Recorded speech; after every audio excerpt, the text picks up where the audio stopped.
Bismillahirrahmanirrahim. Assalamualaikum warahmatullahi wabarakatuh. Selamat siang sedulur. Ya, untuk siang hari ini hari Kamis ya, tanggal berapa? Tanggal 20 ya, tanggal 20 Oktober. Tidak ada trip ya hari Kamis, sama sekali tidak ada trip. Nanti jalan hari Sabtu tanggal 22. Ya, rencana pakai unit ini ya, pakai jumbonya ya. Hari Sabtu rencana saya pakai jumbo. Untuk elf nanti ada yang bawa temen 1 unit ya. Ya, kebetulan cuaca untuk bulan-bulan ini sepertinya sedang tidak bersahabat ya. Curah hujan cukup tinggi ya. Seperti tadi di sini sejak tadi malam hingga siang ini baru saja reda hujannya, tapi sepertinya masih mendung ya, mau akan turun hujan lagi. Nah, seperti pengalaman saya kemarin waktu trip ke Trenggalek, saya terjebak banjir di ruas jalan Tulungagung Trenggalek ya, di daerah mana itu. Kalau dari Durenan itu kira-kira 5 km menuju ke kota Trenggalek. Itu jalan terendam banjir setinggi lutut orang dewasa. Itu setinggi lutut orang dewasa itu misalkan saya ya, ini sini ya, separuh roda ya, separuh roda. Kemarin nyebrang memang separuh roda kayak gini, separuh roda. Cuman ada kalanya kalau jalannya agak rendah, otomatis tinggi banjir bisa berubah-ubah.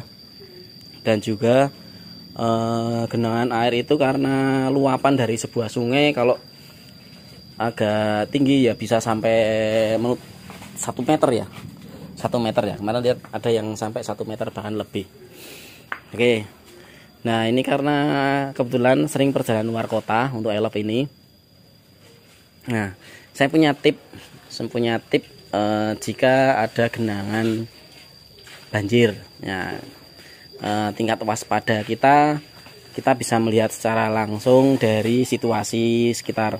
Biasanya itu kalau memang cukup bahaya, otomatis jalan akan ditutup total ya, akan ditutup total.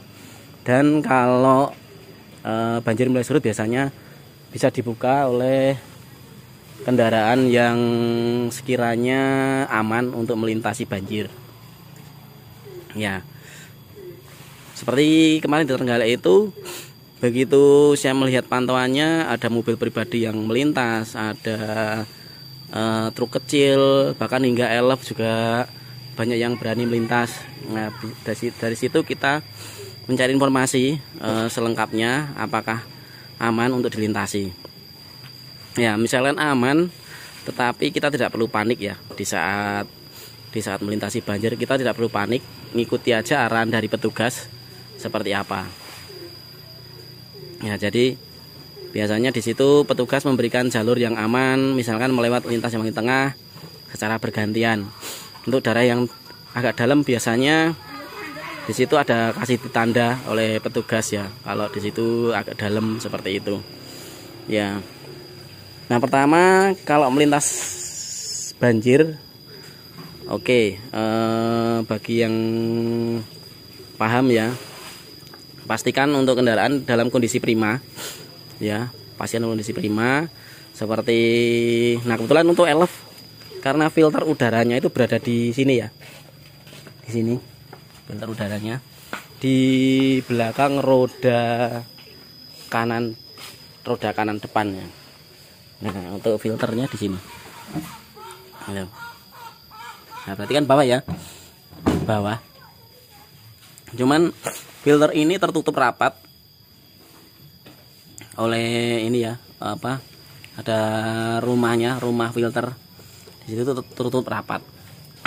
Nah, misalkan ada genangan seroda itu kalau filternya itu masih bagus, karet-karetnya itu masih bagus, otomatis air tidak bisa masuk ke dalam ya. Nah, akan tetapi seperti itu kita harus memastikan RPM mesin jangan terlalu tinggi ya. Yang penting kendaraan bisa jalan, tapi RPM jangan terlalu tinggi, otomatis udara yang masuk ke mesin ya atau ke mesin itu tidak terlalu kuat ya, sedotan udaranya istilahnya seperti itu.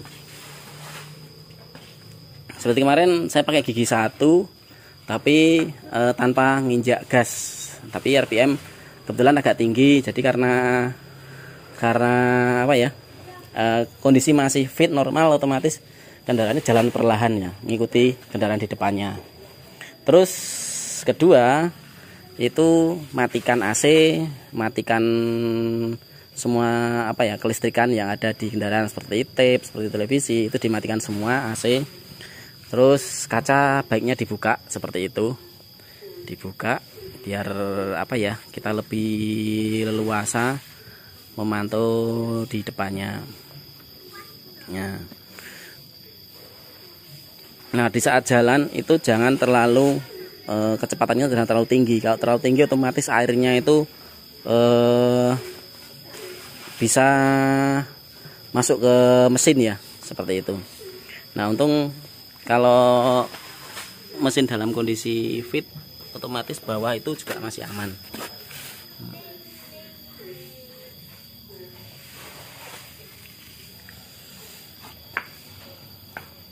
Setelah melintasi genangan banjir di tempat yang aman, kita cek dulu untuk fungsi rem, kopling, dan juga handrem itu kita pastikan ya kondisinya bekerja dengan normal.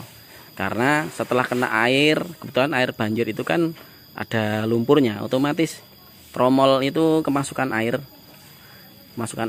dan licin. Saat direm itu tidak mau berhenti kendaraannya, dia justru tetap berjalan ya. Makanya kalau setelah melintas banjir, kita cek dulu untuk fungsi rem dan juga kopling dan lain sebagainya, seperti itu ya. Mungkin ini hanya sebuah tip sedikit ya dari saya, karena banyak genangan banjir. Tip dari saya seperti itu. Pertama, jadi pastikan dulu banjirnya seberapa parah. Kedua, cari informasi sebanyak mungkin di sekitar. Terus melihat situasi arus lalu lintas, apakah banyak yang kembali tolak, apa putar balik mencari jalur alternatif, atau terus jalan mengikuti arus lalu lintas yang lain. Ketiga, pastikan kondisi kendaraan Anda fit normal tanpa ada kendala ya. Dan yang terakhir, setelah usai nyebrang, pastikan ya untuk fungsi rem, fungsi kopling, dan kelistrikan lainnya. Semoga semua bekerja dengan baik meski sudah melintasi banjir. Nah, jangka panjangnya mungkin lebih baiknya dicek dulu untuk laker roda ya. Laker roda nanti dicek seperti apa. Nah, ini karena baru kemarin saya masih belum melakukan pengecekan. Sementara tadi saya cek untuk filter dulu, filternya ternyata aman ya, seperti itu. Nah, karena kemarin lolos dari banjir ya, alhamdulillah aman sampai rumah. Dari Trenggalek hingga Yogyakarta itu berjalan lancar, alhamdulillah. Tidak ada sesuatu yang menghalangi perjalanan kemarin. Oke, itu saja sedulur, mungkin informasi atau tip dari saya.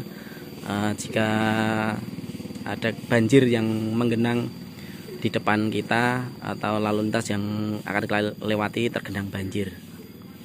Oke, itu saja yang bisa saya sampaikan. Jika penyampaian saya banyak kesalahan, mohon dimaafkan. Terima kasih.